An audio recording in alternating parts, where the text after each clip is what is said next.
ప్రభునందు ప్రియులారా, మీ అందరికీ ప్రభు అయిన యేసుక్రీస్తు నామమున శుభములు.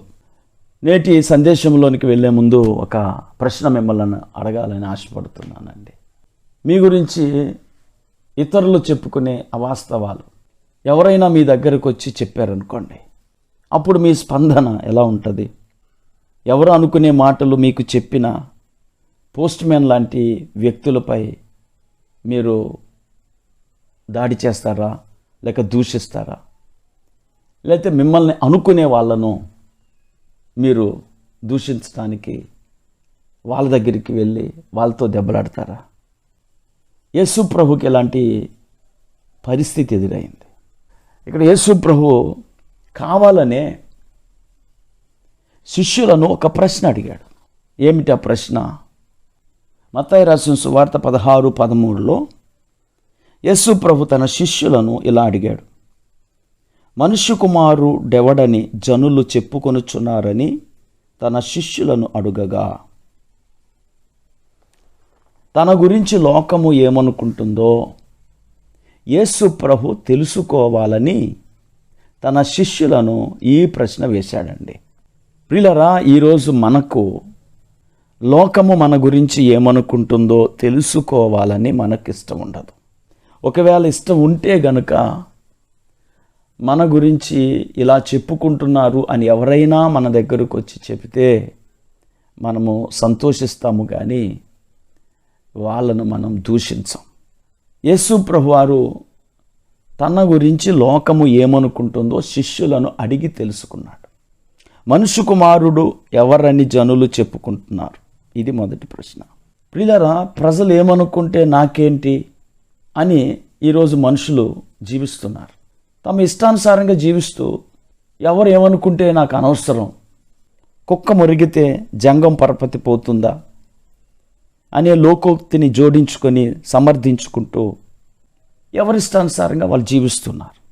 ప్రియులారా, ఇది అన్ని సందర్భాలకు సమర్థనీయం కాదు. కొన్ని సందర్భాలకే అది పరిమితం. ఇక్కడ యేసు ప్రభు వారు ఎవరు ఏమనుకుంటే నాకే అని అనుకునే వారికి ఒక పాఠాన్ని నేర్పిస్తూ ఉన్నాడు.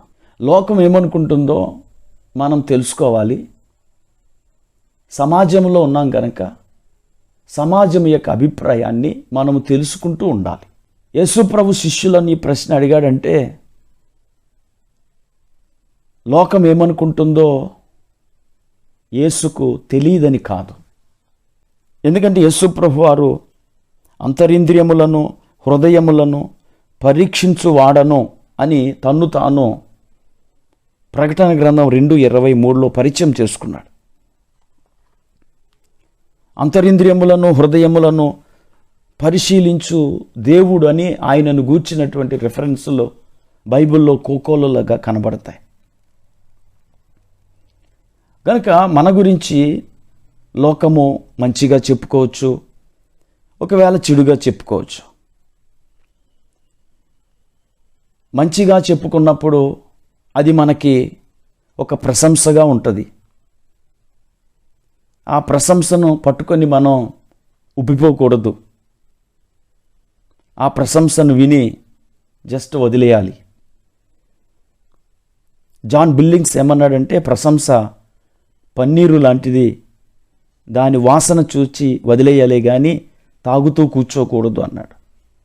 కనుక ప్రశంస, పొగడ్త, సన్మానం వినమ్రంగా స్వీకరించి జస్ట్ ఆనందపడటం వరకే కానీ దానివల్ల ముందు ముందు మనం చేయాల్సిన కృషిని పనిని ఆపివేయటం చేయకూడదు. ఇప్పుడు విమర్శను గూర్చి మాట్లాడుకుందాం. ఇప్పుడు మన గురించి అవాస్తవాలు ఎవరైనా చెప్పుకుంటున్నారు అనుకోండి. అలాంటి అవాస్తవాలు చెప్పుకుంటున్నప్పుడు యేసు ప్రభు వారు ఎలా స్పందించారు? అసలు వారికి కౌంటర్ యేసు ప్రభు వేశాడా? ఆయన కౌంటర్ వేయలేదు. తనను సరిగా అర్థం చేసుకున్నటువంటి పేతురును ఆయన ప్రశంసించాడు.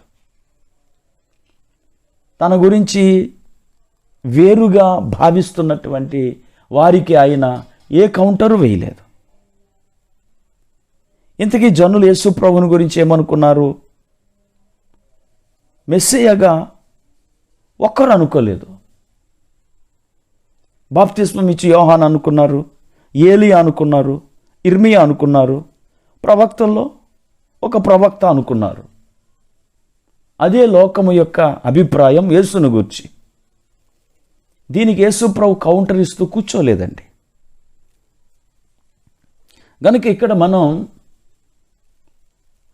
లోకము మన గురించి రకరకాలుగా అనుకుంటుంది. అయితే అనుకున్న విషయాలు వాస్తవాలైతే, అంటే మనం ఒక తప్పుడు విధానంలో జీవిస్తున్నప్పుడు వాటిని గురించి ఇది తప్పు కదా, ఇలాగా జీవించటం మంచిది కాదు కదా అని లోకం మన గురించి అనుకున్నప్పుడు, వాక్యానుసారంగా మన జీవితంలో అది తప్పే అయితే మనం సరి చేసుకోవాలి.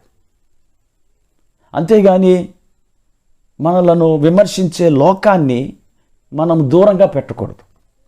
ఇక్కడ ప్రతి క్రైస్తవుడు కూడా ఎల్లప్పుడూ మనల్ని మనం విమర్శించుకునే వాళ్ళుగా ఉండాలి.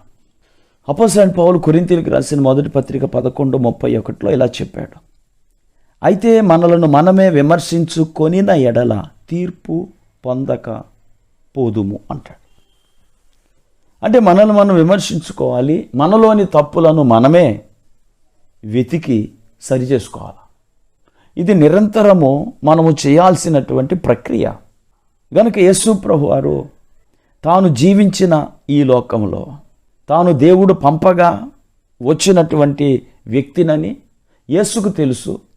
ఆ విషయం లోకము అర్థం చేసుకోలేకపోయింది. అయితే శిష్యులు అర్థం చేసుకున్నారు, ఆయనను సేవించారు, ఆయనకు సాక్షులుగా జీవించారు, ఆయనను గురించి సువార్త ప్రకటించారు.